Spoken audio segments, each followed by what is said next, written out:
Qu'est-ce qui rend une personne extraordinaire? Leur capacité? Leur talent? Ou simplement leur sourire? Quand j'ai rencontré Nick Vujicic pour la première fois, j'ai su que je venais de rencontrer quelqu'un d'extraordinaire. Dès l'instant où il a commencé à partager avec moi sa merveilleuse histoire, j'ai pu voir comment Dieu utilisait un homme sans bras ni jambes pour être ses mains et ses pieds. Mon père disait qu'il était à côté de ma mère lorsque j'étais en train de naître, et il a vu mon épaule sortir. Il a pâli. Il espérait que ma mère n'avait pas vu parce qu'il a remarqué que je n'avais pas de bras droit. Il a dû quitter la pièce. Il ne pouvait croire ce qu'il avait vu. Le docteur est arrivé et mon père lui a dit « Mon fils, il n'a pas de bras droit. » Et le docteur a répondu « Non, il n'a pas de bras du tout, ni de jambes. » Mon père n'en croyait pas ses oreilles. À l'église, tous étaient dans le deuil disant « Pourquoi Dieu a permis que quelqu'un naisse ainsi ?» Au début, ma mère ne voulait même pas me porter, ni m'allaiter.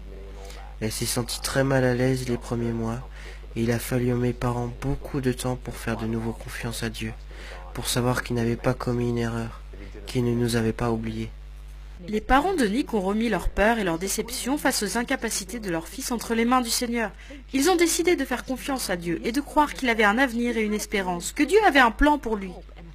Mais alors que les années ont passé, Nick a fait face à de nombreux défis. Il avait du mal à faire confiance à un Dieu qui, selon lui avait donné moins qu'aux autres.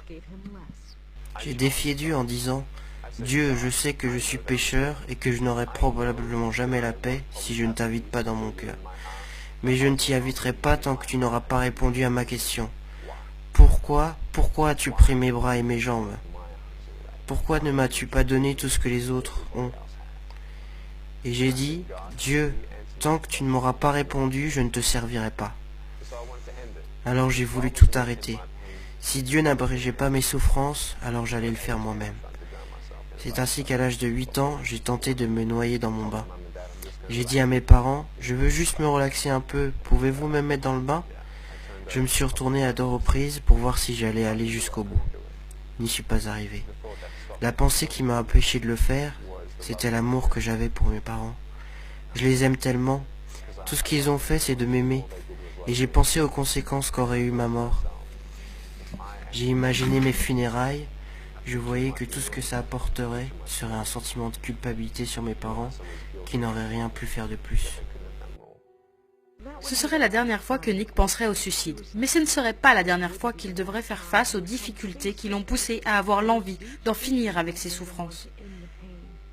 Un jour, la mère de Nick lui a fait lire un article sur un homme très sévèrement handicapé, et l'histoire de cet homme a eu un très grand impact sur la vie de Nick. J'avais le choix, être en colère contre Dieu pour toutes les choses que je n'avais pas, ou bien être reconnaissant pour celles que j'avais. Ma mère m'a dit, Nick, Dieu va t'utiliser, je ne sais pas où ni comment, mais il va le faire. Et ces graines ont commencé à germer dans mon cœur. C'est là que j'ai compris que ça ne servait à rien d'être complet de l'extérieur quand on était brisé de l'intérieur. Et j'ai découvert que Dieu pouvait guérir sans changer les circonstances. J'ai donné ma vie à Jésus en lisant Jean 9 quand j'avais 15 ans. C'est l'histoire d'un homme qui arrive dans un village, il était aveugle de naissance. Jésus l'a vu et les gens disaient « Pourquoi cet homme est-il né ainsi ?» Jésus a répondu « C'est afin que les œuvres de Dieu soient manifestées en lui. » Et dans 2 Timothée 3,16, il est écrit que toute écriture est inspirée de Dieu. Et je crois que c'est Dieu qui m'a insufflé la vie et la foi. Cette foi est venue sur moi, cette paix est venue sur moi, et j'ai senti que Dieu avait répondu à ma question. Quelle était la question et quelle était la réponse? La question était pourquoi? Pourquoi m'as-tu créé ainsi? Et la réponse a été me fais-tu confiance? Voilà la question. Et quand on répond oui à cette question, rien d'autre n'est important. Mais pour vous en particulier, qu'est-ce qui vous a fait dire « Seigneur, je vais faire confiance à ta parole car elle a la vérité. Je vais te faire confiance même si je ne sais pas ce que tu me réserves pour demain. » Parce que je n'ai rien trouvé d'autre. Rien d'autre ne pouvait me donner la paix. Je savais que des jambes et des bras seuls ne pouvaient me donner la paix. Je savais que je connaissais la vérité. qui j'étais, pourquoi j'étais là, où je vais, où je ne vais pas, et je n'ai pas trouvé cette vérité ailleurs qu'en Jésus-Christ. Et c'est en Jésus-Christ que Nick a puisé la force pour faire ce que beaucoup pensaient impossible. C'est dur d'être fort quand des gens vous disent constamment « Tu n'es pas assez bien, va-t'en, on ne veut rien avoir à faire avec toi. Nick, tu n'es personne, Nick, tu ne peux pas faire ceci ou cela, Nick, Nick, Nick. » Dans la vie, si tu ne sais pas la vérité, tu ne peux pas être libre. Parce que tu crois que les mensonges sont la vérité. Mais on réalise qui nous sommes en vérité en lisant la parole de Dieu. Je ne suis pas un homme sans bras ni jambes, je suis un enfant de Dieu. Je suis pardonné mes péchés, je suis ambassadeur du roi des rois, du Seigneur des seigneurs. Je ne suis rien d'autre qu'un serviteur du Dieu très haut.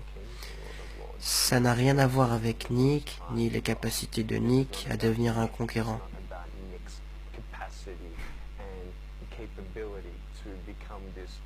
Je ne suis rien, rien. Mais Dieu, en revanche, vit en moi, et maintenant je vis dans sa force. Tout ce que Jésus conquit, je le conquis aussi. Je crois que si Dieu ne vous donne pas un miracle, vous êtes le miracle pour le salut d'autres personnes. Et je remercie Dieu de ne pas avoir répondu à ma prière, quand je le suppliais à l'âge de 8 ans, de me donner des bras et des jambes. Parce que, devinez quoi ? Du fait que je n'ai ni bras ni jambes, Dieu m'utilise partout dans le monde. Et ces 6 ou 7 dernières années, nous avons vu approximativement 200 000 âmes se tourner vers Jésus-Christ pour la première fois.